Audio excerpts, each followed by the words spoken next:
You up here. More up here. Today? Yeah. I changed them up.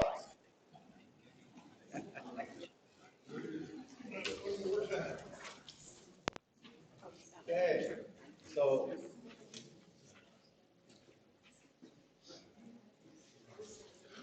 Some of you have asked, will Rhonda go to the early morning service? I said, no, she couldn't listen either. She said she's already heard everything I got to say. I'm just kidding. She is not feeling well at home.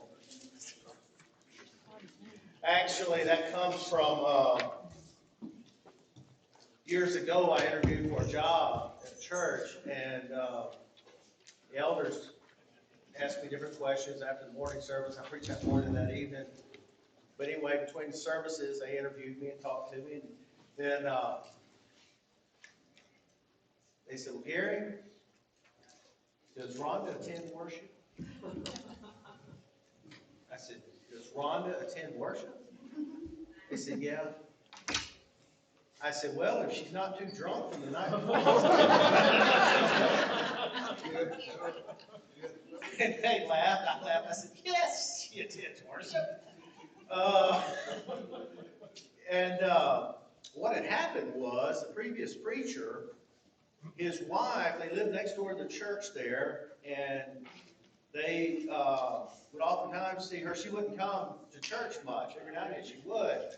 But what was bad was they'd pull in, go to church, and they'd see her in there and take a picture with her, and she's kicked up in a chair watching television, and everybody else going to church. And they just felt like they didn't look too good. And so that's why they asked me if she attended.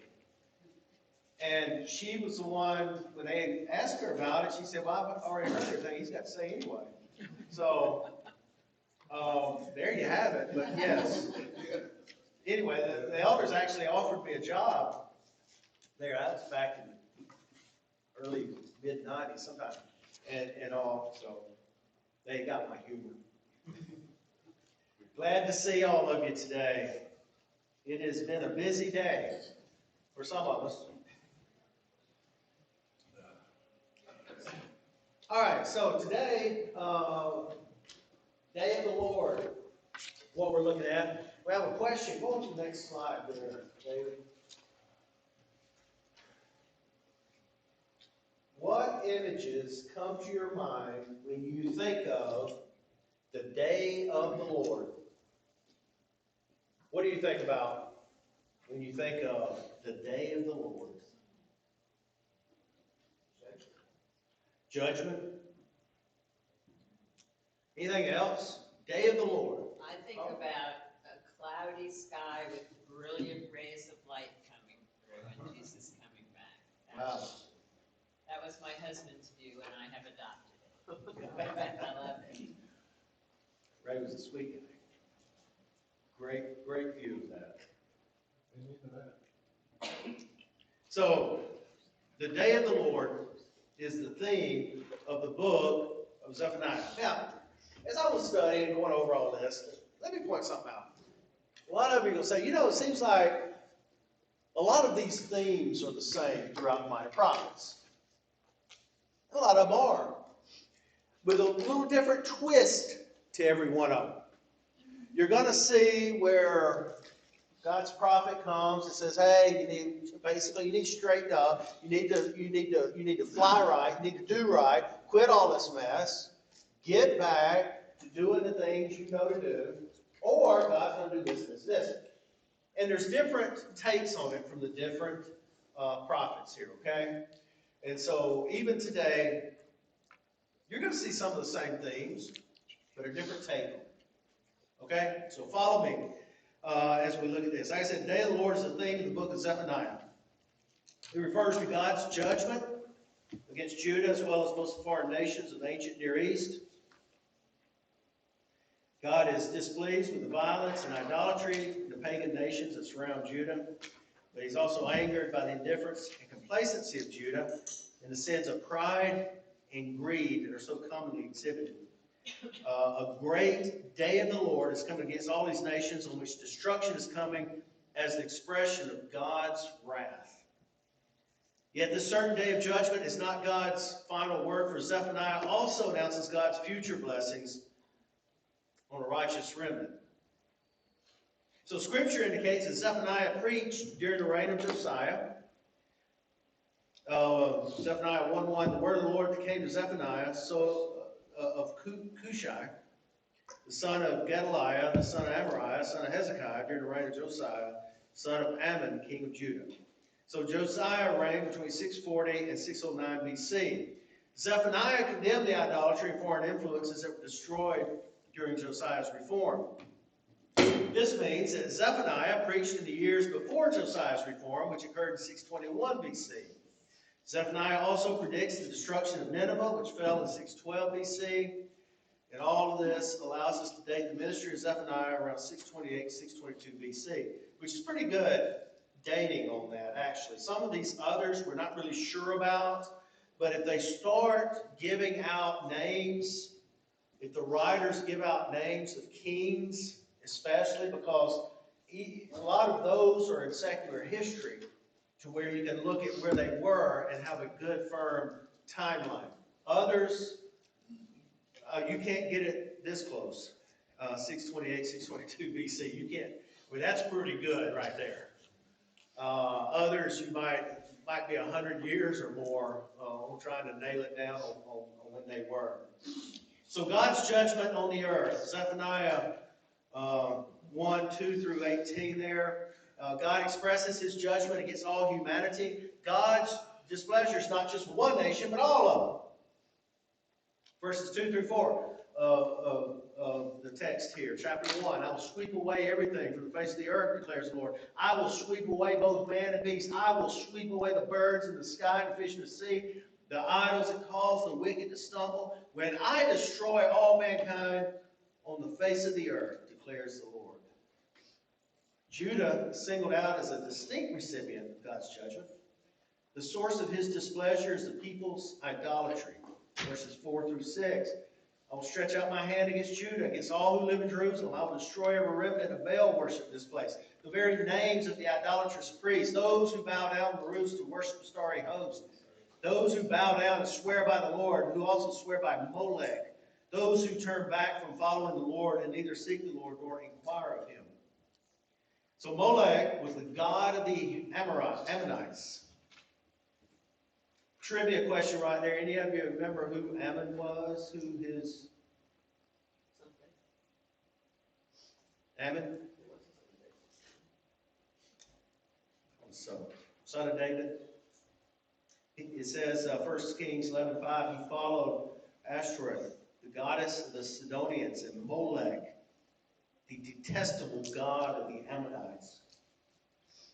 In his reforms, Josiah destroyed the high places where Molech was worshipped. 2 Kings 23, verse 13 says, the king also desecrated the high places that were east of Jerusalem and south of the hill of corruption, the one Solomon, king of Israel, had built for Ashtoreth, the vile goddess of the Sidonians. Listen to this as I read it. Now, you don't have to turn there necessarily. You can if you want to. 2 Kings 23:13. But it's kind of like these gods. I mean, listen to the description here. The ones Solomon, king of Israel, had built for Ashtoreth, the vile goddess of the Sidonians, for Shemosh, the vile god of Moab, and for Molech, the detestable god of the people of Ammon. You know, it's like, tell me how you really feel about these gods, would you? That's pretty hard-hitting. Zephaniah pictures God as a priest who's about to offer sacrifice, and the guests whom the Lord has invited are enemy armies. In our text, chapter 1, verse 7, be silent before the sovereign Lord, for the day of the Lord is near. The Lord has prepared a sacrifice. He has consecrated those he has invited. Chapter 1, 8 and 9, it goes on. On the day of the Lord's sacrifice, I'll punish the officials and the king's sons and all those clad in foreign clothes. On that day, I'll punish all who avoid stepping on the threshold and fill the temple of their gods with violence and deceit. So the reference here to those clad in foreign clothes symbolizes the way Judah and Israel have accommodated foreign cultures. The reference to avoiding stepping in the threshold refers to one of the ceremonial rites associated with the worship of the Philistine god Dagon. That comes from 1 Samuel 5:5, if you were to look at that. So Zephaniah's words point to the destruction that is coming and the sin that is causing it. A great day of the Lord is coming, which no one will be able to avoid. Chapter 1, verses 14 and 15. The great day of the Lord is near and coming quickly. The cry on the day of the Lord is bitter. The mighty warrior shouts his battle cry. That day will be a day of wrath, a day of distress and anguish, a day of trouble and ruin, a day of darkness and gloom, a day of clouds and blackness. Not too good. Verse 17, I will bring such distress on all people that they will grope around like those who are blind because they have sinned against the Lord. Listen to this. Their blood will be poured out like dust, and their entrails like dung. Y'all are eating donuts. That's great, ain't it? Good enough. This is happening because the people have become complacent, responding to God with indifference. Now, I think we've seen complacency and indifference before as we've looked at these minor prophets, right? I mean, you know, and as we study this, you got to keep it in your mind. Even though this was thousands of years ago, you got to think about us now. Complacency and indifference. Do we see that? Sure we do. Sure we do. So as much as the prophet here could be talking to these folks, he'd be talking to us too. They assume he'll never intervene to either reward or punish. Verse 12 of chapter 1, at that time I'll search Jerusalem with lamps and punish those who are complacent, who are like wine left on its dregs, who think the Lord will do nothing, either good or bad. So God's wrath and punishment will particularly come upon all who trusted in wealth and felt secure in their abundance. Verse 11, wail, you who live in the market district. All you merchants will be wiped out. All who trade with silver will be destroyed. Verse 13, their wealth will be plundered, their houses demolished. Though they build houses, they will not live in them. Though they plant vineyards, they will not drink the wine. Verse 18, neither their silver nor their gold will be able to save them on a day of the Lord's wrath. In the fire of his jealousy, the whole earth will be consumed, for he will make a sudden end of all who live on the earth. Then Judah is judged along with the nations. Chapter 2, verse 1 through chapter 3, verse 8. The Lord here calls on Judah to repent. Great day of judgment can be avoided if people will, but if they'll repent. Just repent. If they'll turn from their sin, God will turn from his anger. Chapter 2, 1 and 2. Gather yourselves together, you shameful nation. Before the decree takes effect, the day passes like wind-blown chaff. Before the Lord's fierce anger comes upon you, before the day of the Lord's wrath comes upon you. Verse 3, seek the Lord, all you humble of the land. You who do what he commands. Seek righteousness, seek humility. Perhaps you will be sheltered on the day of the Lord's anger. The Lord's judgment is coming against the foreign nations as well. He's going to bring destruction on Philistia. Zephaniah announces God's judgment against all the major cities here of the Philistines. Chapter 2, verses 4 and 5. Gaza will be abandoned, and Ashkelon left in ruins. At midday, Ashdod will be emptied, and Ekron uprooted. Woe to you who live by the sea, you Kerethite people. The word of the Lord is against you, Canaan, land of the Philistines. He says, I will destroy you, and none will be left. You know, y'all can speak up if you have any questions on this. This is interesting stuff. I encourage you to, maybe go back later and reread this book. But I used to have a subscription. I had it for a lot of years, and Rhonda kept it going for me. But I got where I wasn't reading it as much. But Biblical Archaeology Review, very good. It's a scholarly journal that I think was quarterly, if I remember right, and it shows in there the latest and greatest archaeological updates, not just a whole bunch of neat pictures, but actual archaeologists, usually most of them are Jewish, and working with the Israeli Antiquities Authorities, but different discoveries, and they find these cities. Sometimes, I mean, there's been questions on where some of these cities were, and then they find something, or they find coins, or something that will date or say something might have been there at some point. Very interesting. If you ever have the opportunity, you might look it up. I have a lot of copies of the magazine, but I haven't taken it in years. It just got where I didn't have the time to read it. I used to read it cover to cover. If you're into that type of thing, into biblical archaeology, it's really neat to see discoveries and things. And if you are really, really, really into it, you can go on an archaeological dig with them as well. And they'll train you up on what you need to know and everything. So they don't want somebody to drive a backhoe because you don't use backhoes. Use toothbrushes, pretty much. I mean, you have to be careful when you're uncovering archaeology. And sometimes things are discovered by accident. Say something's being built over there, a hotel or whatever. They start digging. Whoa, wait, stop. When Rhonda and I lived in Greece, on the island of Crete, it was funny but sad. The Greeks, if they were building a new home site, they owned some property, and they started digging, if they came upon anything that was from antiquity, they had to stop and notify the Greek authorities. And the Greek authorities would have to come out there and excavate. And you're talking about maybe a guy who doesn't make a whole lot of money, finally bought this land. They don't use much on credit over there. They did when we were there in the 80s. You pretty much want something, you save up and buy it. And so he's saved a long time. He's got this piece of property, finally start building it. And lo and behold, he finds all these ancient coins and all this other stuff. And he's supposed to stop. Now here's the problem with that.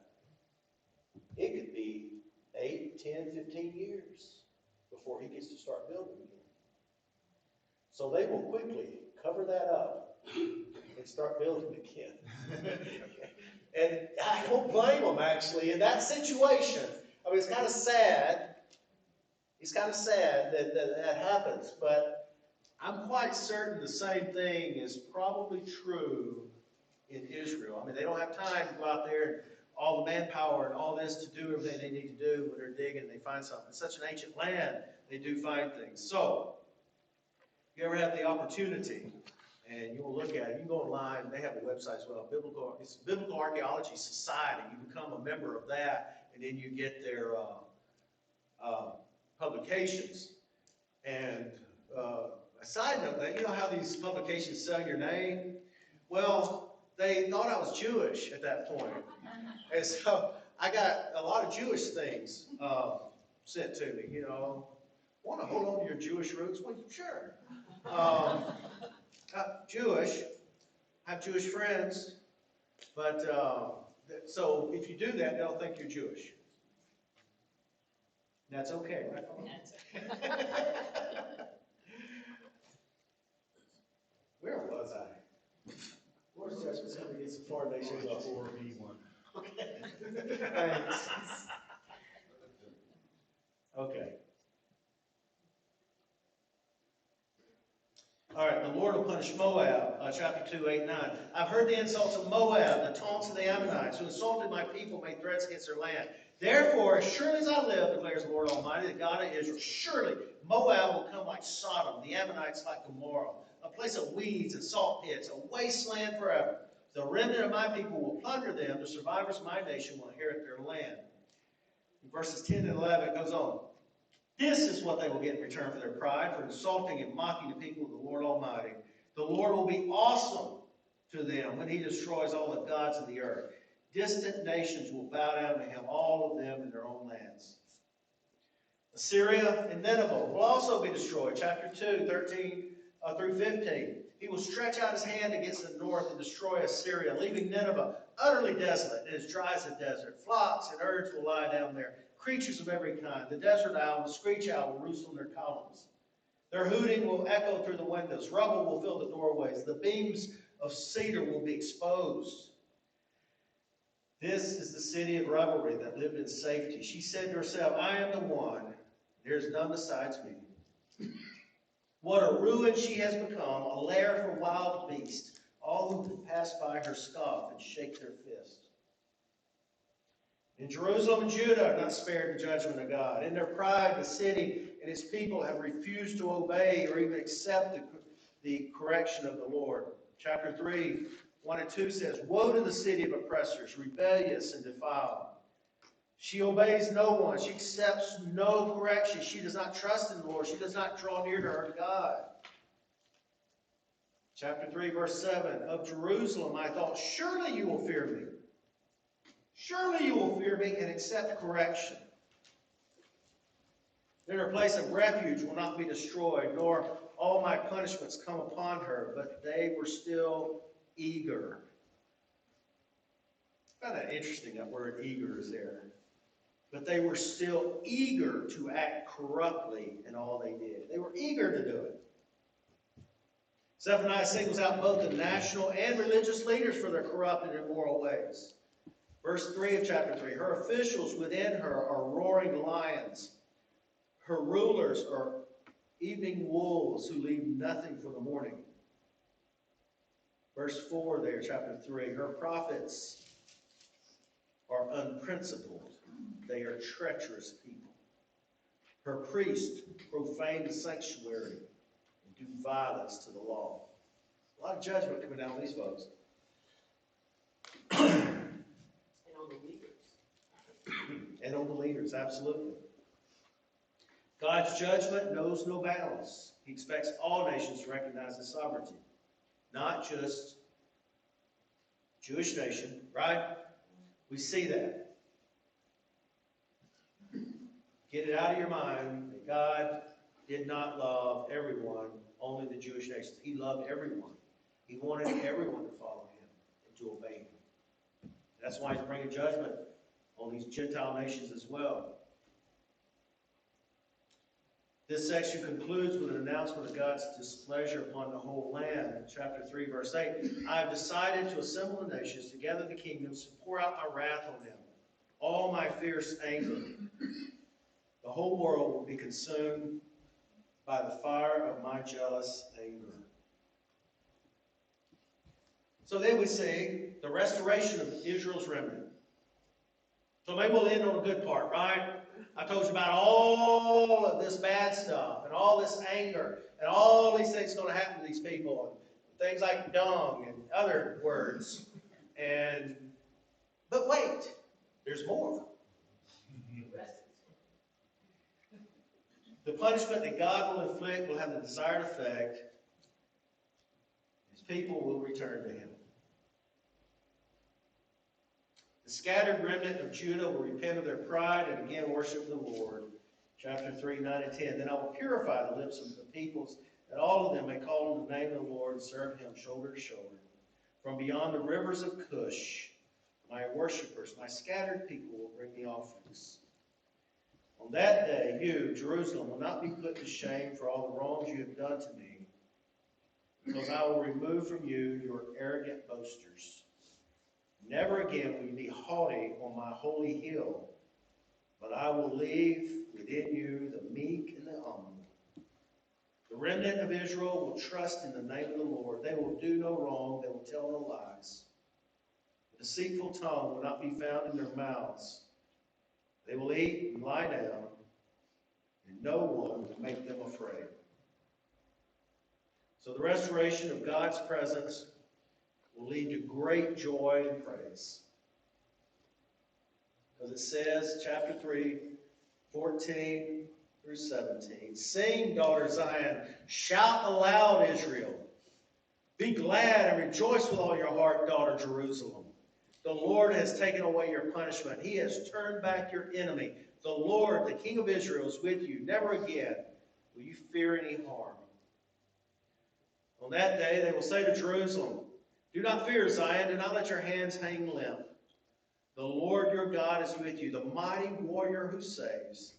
He will take great delight in you. In his love he will no longer rebuke you, but will rejoice over you with singing. God will restore those who've been oppressed, and eternal justice will prevail. Verses 19 and 20 of chapter 3. At that time I will deal with all who oppress you. I will rescue the lame. I will gather the exiles. I will give them praise and honor in every land where they have suffered shame. At that time I will gather you. At that time I'll bring you home. I will give you honor and praise among all the peoples of the earth, and I will restore your fortunes before your very eyes, declares the Lord. So it ends on a good note here, right? It kind of brings you back up.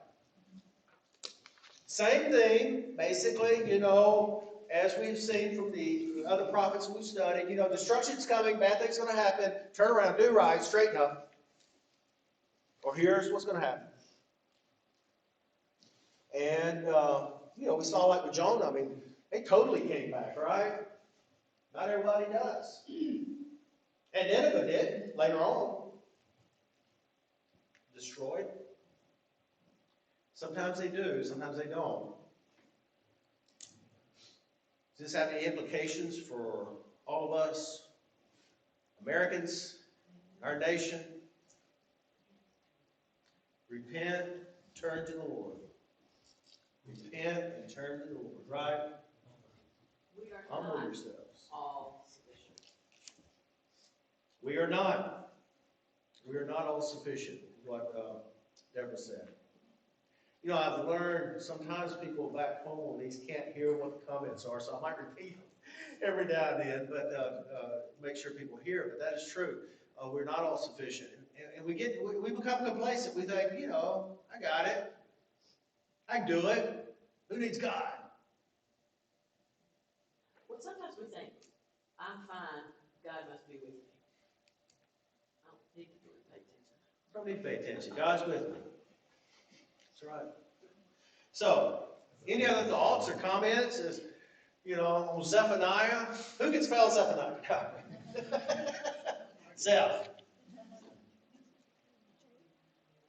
Amnon was David's son. Ammon was Lots. Lot's son. See, that's what I was thinking. Thank you, Deborah. I asked that earlier. Ammonites. So, And the Moabs were the other. right. Okay. So, just as a point of reference there too, with Lot, because we talked about Lot a couple of weeks ago. We were studying. Lot got out of Sodom and Gomorrah. Wife, not so much. With 2 daughters.